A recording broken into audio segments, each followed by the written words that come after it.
جس کے بعد آج سے 1000 سال پہلے ٹرکش لوگ آہستہ آہستہ ان علاقے ترکی میں آباد ہونے لگے۔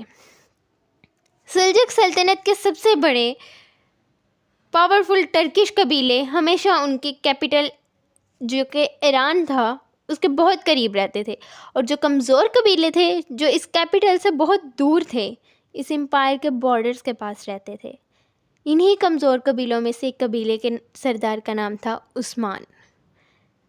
عثمان کے بارے میں تاریخ میں بہت کم اوتھینٹک باتیں لکھی ہیں، صرف اتنا پتہ ہے کہ ان کی ترکی اناطولیہ ٹرکی کے ایک بہت چھوٹے علاقے میں حکومت تھی، اور آگے جا کے عثمان کی اولاد نے آہستہ آہستہ اس پورے علاقے کو فتح کر لیا۔ اور اوٹومین امپائر اور باقی اسلامک امپائر میں بہت بڑا فرق ہے، کیونکہ باقی اسلامک امپائر ہمیشہ آپس میں لڑتے رہے، لیکن یہ مسلمانوں کو چھوڑ کر ویسٹ یورپ کی طرف بڑھنے لگے، اور پہلی دفعہ مسلمان یورپ کو فتح کرنے نکلے، اور آخر اسی سلطنت عثمانیہ کے ایک بادشاہ جن کا نام سلطان محمد تھا، فتح کے گلوبل کانٹیکٹ کو بھی فتح کر لیا۔ اور یہ وہ سٹی تھی جس کے بارے میں ہمارے پیارے نبی نے فرمایا کہ ایک دن مسلمان اسے ضرور فتح کریں گے۔ استنبول کی اس فتح کو پوری دنیا میں بڑے جوش و خروش سے منایا گیا، جس کے بعد پوری دنیا کے مسلمان عربیوں سے زیادہ اوٹومینز کو اپنا لیڈرز ماننے لگے۔ لیکن عثمانیہ سلطنت کے بادشاہ اس وقت بھی صرف سلطان ہی کہلاتے تھے، خلیفہ نہیں۔ استنبول ٹرکی کا کیپٹل، جسے فتح کرنے کے 50 سال بعد ایک عثمانی بادشاہ سلطان سلیم نے یہ سب کچھ بدل دیا تھا، اور اس نے یورپ سے اپنے اٹینشن ہٹا کر ایجپٹ میں مملوک سلطنت پر حملہ کر کے اسے تباہ کر دیا، اور صرف 1 سال میں within 1 year اپنی امپائر عثمانیہ سلطنت کے سائز کو ڈبل کیا تھا۔ اٹس اے بگ ڈیل نا، مطلب اس سارے علاقے کو فتح کر لیا۔ سلطان سلیم اس وقت کے خلیفہ متوکل کو اپنے ساتھ واپس استنبول لے کر گئے، اور جہاں دس از ویئر خلافت ٹرانسفر ہوئے، مینز وہاں پہ ایک خلافت ٹرانسفر کرنے کے لیے دس از ویئر کی ٹرم یوز کی گئی۔ عباسی خلیفہ متوکل نے اپنے خلیفہ سلطان سلیم کے حوالے کی، اور ساتھ ہی رسول صلی اللہ علیہ وسلم کی تلوار اور کچھ باقی چیزیں جو آج تک استنبول میں موجود ہیں وہ ان کے حوالے کر دی گئیں۔ اس طرح پہلی بار خلافت عربیوں سے نکل کر ٹرکش کے پاس آئی۔ اس وقت عثمانیہ سلطنت ایک اعلانیہ خلافت بن گئی۔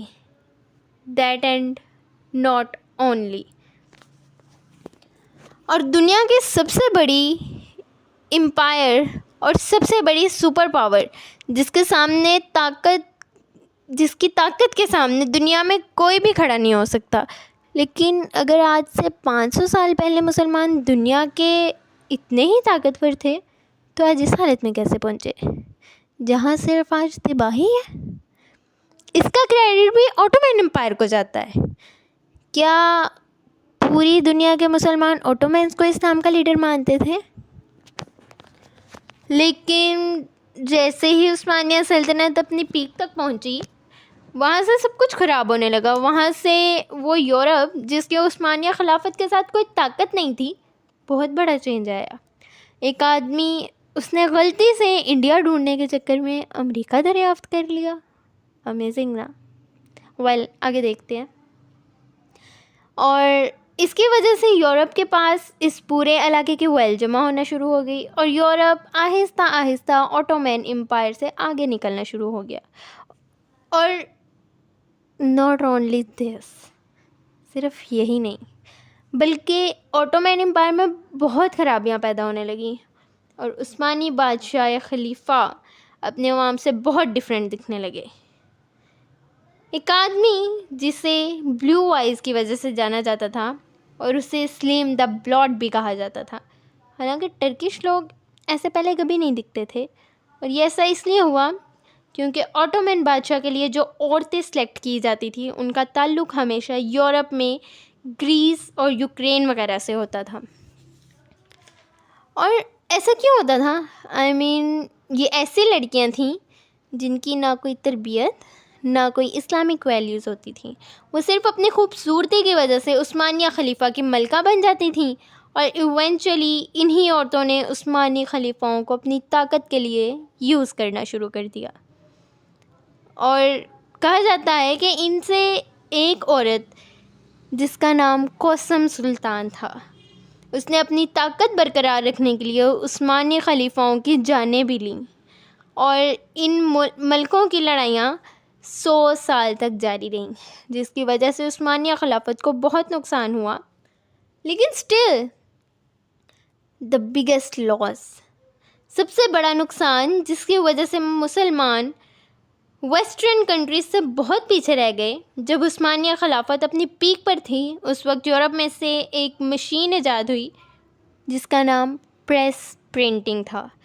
اس سے پہلے دنیا میں کتابیں صرف ہاتھوں سے لکھی جاتی تھیں، لیکن پریس پرنٹنگ کے بعد ساری کتابیں بڑی تیزی سے پرنٹ ہونے لگیں، جس کی وجہ سے یورپ میں کتابیں ہر جگہ پھیل گئیں اور علم ہر گھر میں پھیلنے لگا، اور یورپ لٹریسی ریٹ میں بہت تیزی سے اوپر جانے لگا. لیکن جیسے ہی یہ انوینشن عثمانیہ خلافت تک پہنچی، ان کے منسٹرز اور علماء نے اسے حرام کہہ کر بند کر دیا، اور پورے علاقے میں مسلمانوں کو پرنٹنگ پریس پر پابندی لگا دی، جس کی وجہ سے یورپ میں ایجوکیشن بڑھنے لگی اور مسلم دنیا ان سے پیچھے رہ گئی. اس فیصلے کے 200 سال بعد یہ پابندی ہٹا دی گئی، لیکن اٹ واز ٹو لیٹ.